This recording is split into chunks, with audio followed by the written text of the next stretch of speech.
오늘 본문의 말씀 이사야 40장 1절로 11절의 말씀을 가지고 주의 욕심을 디다리는 자라는 제목으로 말씀을 나누며 비춰보려 나누고자 합니다. 본문은 그리스도를 통한 하나님의 구속사의 대전함을 예언하는 그런 말씀입니다. 예수님의 시기전 587년 에루살렘과 유대 백성들은 하나님에 대한 거역과 우상숭배, 그리고 불의함과 교만함으로 징계를 받아 바벨론에 잡혀갔습니다. 하나님의 손길은 그들에게서 떠났고 하나님의 임재도 거두어졌습니다. 그것은 죄를 범한 유대 백성들이 당할 운명이며 치러야 할 죄값이었습니다. 하나님께로 가는 길이 길다되었습니다. 징계를 당함으로 죄의 값을 받는 것만이 하나님의 호의를 얻는 그런 길이었죠. 그런데 선지자는 오래였습니다. 무거운 심판의 침묵을 끼치고 들려오는 하나님의 확고한 손을 듣습니다. 하나님은 징계 아래 죄의 값을 지르고 있는 백성들에게 대사면을 공포하고 있는 것을 볼 수가 있는 거죠. 그것은 한국으로부터 버려지고 찢어지고 잊혀진 백성들에게 전혀 바로 전해지는 위로의 소식이며 기쁨의 소식입니다. 그것은 선지자의 길을 의심케 했고 그의 입술을 주저하게 하게 한 것을 볼 수가 있죠. 왜냐하면 하나님의 징계가 그렇게 끝나리라고는 예상하지 못했기 때문인 것을 우리는 볼 수 있는 거죠. 그러나 여호와께서 선지자에게 대사면과 해방은 하나님의 영원한 결정이며 그것은 유대 백성들과 모든 민족에게 주저함 없이 힘껏 외칠 것을 명령하고 있는 것을 볼 수가 있죠. 이제 유대 백성들과 열방의 모든 민족은 하나님과의 관계가 전면적으로 전격적으로 새롭게 전개됨을 선포하고 있는 것을 볼 수가 있습니다. 본문은 죄악으로 잊히고 버려진 백성들에게 내려오시기로 결단하신 하나님의 극적인 사랑의 은총을 기록하고 있는 그런 말씀이죠. 우리 성도들의 기쁨은 정죄함 속에 선포되는 주권적인 구원의 소식을 우리는 들을 수가 있습니다. 몇 년 전에 어이없는 그런 일이 한 사건이 있었습니다. 두 남성이 고가의 외제 차량을 구입했습니다. 차량을 구입한 날 두 사람은 각자의 차를 타고 춘천에서 서울까지 누가 빨리 달려오는가 30분 이내에 바로 주파하는 4개 경주를 시작했습니다. 서로 먼저 서울에 도착하기 위해 이들은 시속 200에서 300km를 넘나들며 고속도로를 질주했습니다. 톨게이트에는 브레이크도 박지 않았습니다. 올림픽대로를 추가로 진입한 이들은 고개에 불을 넣어 주변의 차량들을 아슬아슬하게 추월하고 피해가면서 광란의 질주를 계속해갔습니다. 그러나 완만한 그러한 고선주로 들어선 앞선 차량이 이내 중심을 잃고 가드림을 들이받고 전복되었습니다. 그래야 뒤따라오던 차량들이 연대 충돌을 했고 경주에 오던 두 번째 차량도 곡선주로에서 중심을 잃고 미끄러지면서 앞선 연쇄 충돌을 부딪히면서 엉클에 전복되고 말았습니다. 영화 같은 사고 장면은 너무도 생생했고 믿을 수 없을 만큼 끔찍했습니다. 왜 이런 무책임하고 바로 무모한 짓을 했는지 모르지만은 이제 이 무책임하고 무모한 짓을 했던 그들에게 경찰이 묻습니다. 가해자들을 왜 이렇게 무모한 짓을 했느냐? 그때의 그 젊은 청년 청년들이 대답하기를 새 차를 구입한 기분을 만끽하기 위해서 그냥 달렸다. 우리 사회에 비상식적이고 비도덕적인 행동이 만연해지고 있는 것을 우리는 볼 수 있는 거죠. 이런 요소가 있지만, 여러 가지 요소가 있지만 높아진 삶의 영적 수준이 채우지 못하는 삶의 무힘 그리고 외로움과 고독 속에 시달리고 있는 들이 이 땅에 얼마나 많은지 모르기 때문이죠. 많이 가진 것이 중요한 것이 아니에요. 외로움 때문에, 고독 때문에. 일단 우울증에 시달리는 우리 사회는 활력을 찾기 위해 보다 강한 자극을 요구할 때도 있다는 것을 볼 수 있는 거죠. 삶의 만족과 기쁨을 느끼기 위한 원초적인 방법을 주저하지 않습니다. 신앙생활하는 성도들이 찾을 기쁨은 분명히 달라야 되는 말합니다. 그런 성도들도 점차 욕구 종족적인 그러한 예비문을 찾고 있어요. 자기 만족만을 위해서 예배드리잖아요. 신비하고 감격적인 바로 기도 체험과 마음의 감동과 같은 보다 전부하고 자극적인 방법을 통해서 신앙의 의미와 기쁨을 찾으려 하는 이 땅에 많은 사람들을 볼 수 있는 거죠. 그러나 이러한 신앙은 우리의 갈증을 채우지 못합니다. 계속해서 더 새롭고 강력한 자극을 요구할 수밖에 없습니다. 과연 우리는 삶의 기쁨을 누리고 있는가 한번 되돌아보십시오. 과연 그리스도를 믿는 신앙이 우리에게 의미를 주고 있으며 우리가 만족해하고 있는가? 오늘 보면은 무엇이 신앙의 기쁨인지를 우리에게 잘 말씀하고 있는 것을 볼 수 있는 거죠. 주님의 오심을 기다리는 사람들은 이 성도는 우리를 향하신 하나님의 위로하심이 있다 이것을 믿는 것이 성도예요. 그래서 먼저는 우리를 향하신 하나님의 위로하심에 성도의 기쁨이 있다 이것을 믿으시기를 바랍니다. 하나님께서 선지자에게 의탁한 말씀 뭡니까? 내 백성을 위로하라. 하나님의 위로는 말로 하여 귀에 머무는 위로가 결코 아닙니다.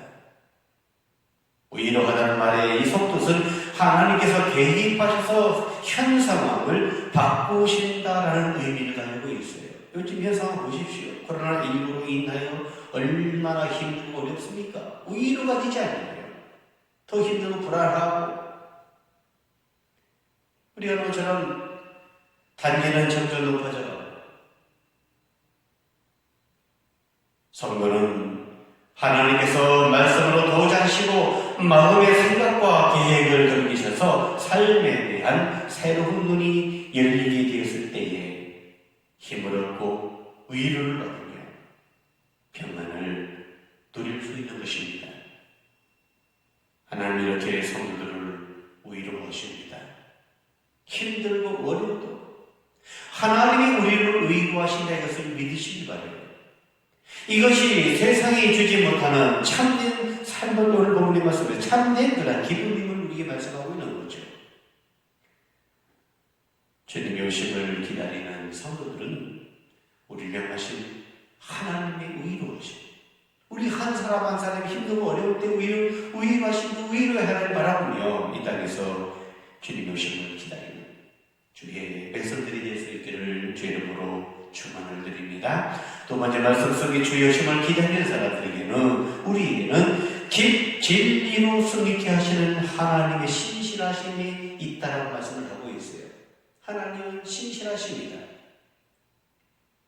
하나님이 선지자에게 맡기신 말씀 뭡니까? 푸른 나루 꽃을 심으나 우리 하나님 말씀은 영원히 서리라.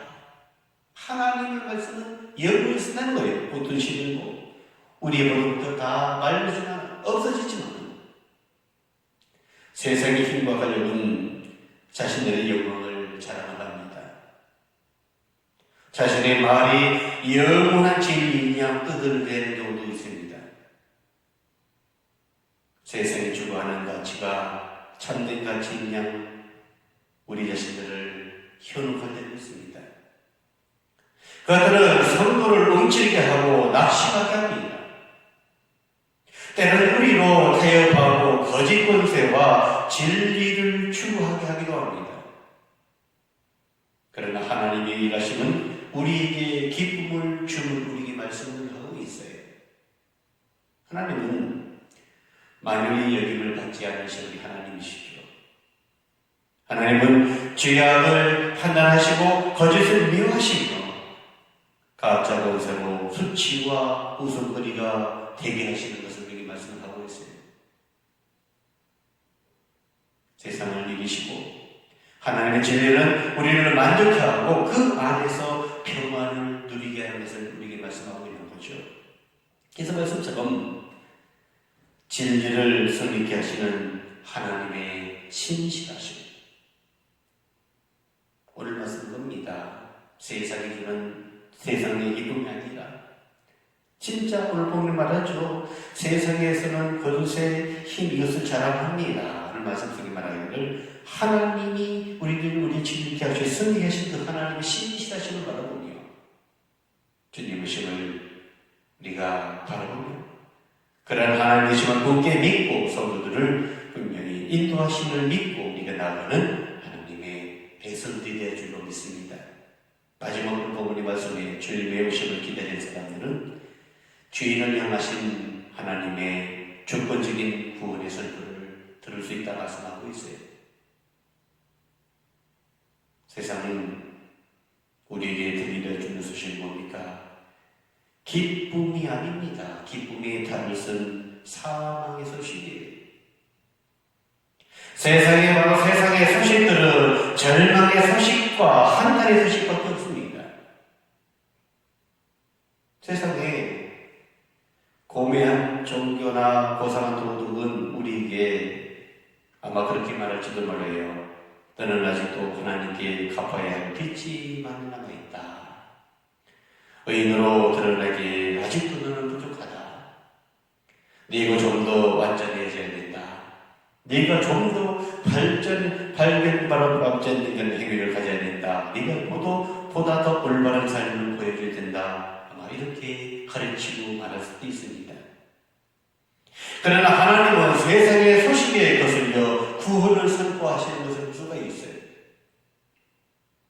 우리가 놀랄 정도로 바로 세상의 진동들이 뜰 정도로 갑작스럽게 주저하지 아니하시고 용서와 은총을 선포하시는 하나님의 말씀을 우리에 들을 수 있는 거죠. 너는 나의 것이다. 내가 너를 심판하려 두지 아니하고 이제는 너를 죄의 짐을 묻었다. 내가 너에게 사망을 선포했지만 지금은 내가 사면을 선포한다. 세상의 가치와 진리는 아니다, 그럴 수 없다, 이것은 거짓말이다라고 우리에게 주장할 수 있다는 거죠. 그러나 하나님은 아름다운 소식을 시온에 전하는 자여, 너는 높은 산에 오르라. 너는 힘써 소리를 높여라. 두려워하지 말라. 소리 높여 유대의 성읍들에게 이르기를 너희 하나님을 보라. 오늘 말씀 속에 죄를 향하신 하나님의 주권적인 구원 선포. 하나님은 우리가 죄인처럼 우리를 사랑하셨어요. 그래서 그 하나밖에 없는 아들이 예수님이 땅에 보내십니다. 그 예수님을 기다리는 것이 우리의 신앙의 삶이잖아요. 오늘 본문의 말씀 바라보면서 주 예수님을 기다리는 사람들에게 분명히 하나님은 죄를 향하신 하나님의 주권적인 구원을 선포하십니다. 그 구원의 선포를 우리의 기다가 듣고 하나님의 백성으로서 온전케 되어지는 하나님의 자녀들이 되어야 될 줄로 믿습니다. 이제 말씀을 정리합니다. 오늘은 우리에게 말씀처럼 주님의 오심을 기다리는 사람들에게 들려주는 말씀이죠. 그 사순절, 대림절 두 번째 주간입니다. 오늘 말씀상에서 주님의 오심을 기다리는 사람들은 우리를 향하신 하나님의 의로하심이 있다 해서 믿는 사람들이에요. 주님의 오심을 기다리는 사람들은 진리로 승리케 하시는 하나님의 신실하심을 믿는 사람들입니다. 주님의 오심을 기다리는 사람들은 죄를 향하신 하나님의 주권적인 구원을, 이 구원의 선포를 믿는 사람들입니다. 예수 그리스도께서 우리의 기쁨이 되신 이유가 무엇입니까? 그분만이 율법의 정죄를 끊으시고 우리를 진리로 자유케 하시는 분이기 때문입니다. 그분만이 세상의 억압과 압제와 착취와 차별의 질서를 끊으시고 자유와 기쁨 안에서 누리는 생명의 진리를 바로 질서를 보유하시는 분이기 때문입니다. 영광으로 오시는 주님을 기다리는 성도들로서 오늘 말씀처럼 주의 오심을 기다리는 성도들이 다 될 수 있기를 주의 이름으로 축원을 드립니다. 기도합니다. 사랑의 아버지 하나님 감사합니다.